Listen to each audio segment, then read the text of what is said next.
কালঘর গ্রাম ছিল এক প্রত্যন্ত অঞ্চলে, যেখানে দূরে কোথাও বড় শহরের অশান্তি পৌঁছত না। গ্রামটি ছিল অদ্ভুত এক শান্তির ঠিকানা, কিন্তু রাতের অন্ধকারে সেই শান্তি যেন কখনো না থাকা এক ভয়ে পরিণত হতো। এখানে এক রহস্যময়ী পেত আত্মার উপাখ্যান ছড়িয়েছিল, যার যাত্রা শুরু হয়েছিল বহু বছর আগে। গল্পের প্রধান চরিত্র ছিল নাসির, এক কিশোর যে একদিন হঠাৎ এক রাতের অন্ধকারে গ্রামে অদ্ভুত কিছু ঘটতে দেখে। তার বন্ধু মুন্না ওর সাথেই ছিল। গ্রামবাসীরা বলতেন, রাত ৩টার সময় অদ্ভুত একটা রোশনি আকাশে ছড়িয়ে পড়ে, তা যদি দেখো বুঝে নাও পেত আত্মা ফিরে এসেছে। নাসির ও মুন্না এক রাতে ঠিক সেই সময় ৩টে নাগাদ গ্রামের পাশে এক পুরনো মন্দিরের কাছে পৌঁছেছিল। মন্দিরটি দীর্ঘদিন ধরে পরিত্যক্ত ছিল এবং গ্রামের লোকেরা বলতো সেখানে পেত আত্মার বাস।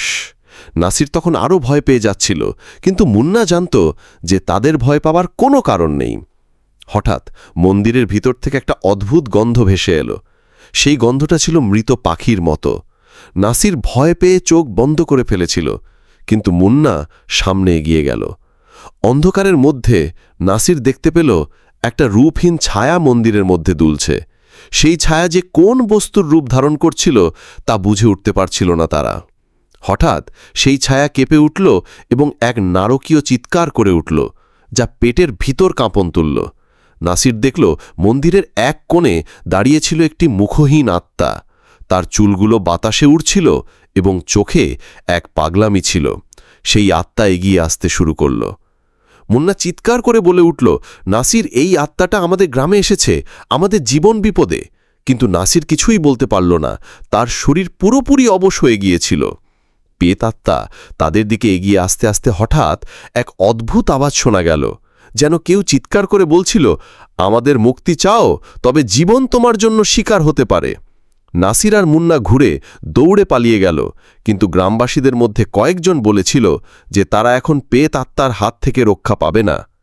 এই ঘটনার পর কালঘর গ্রামে কয়েকদিন পরপর অদ্ভুত কিছু ঘটতে থাকল।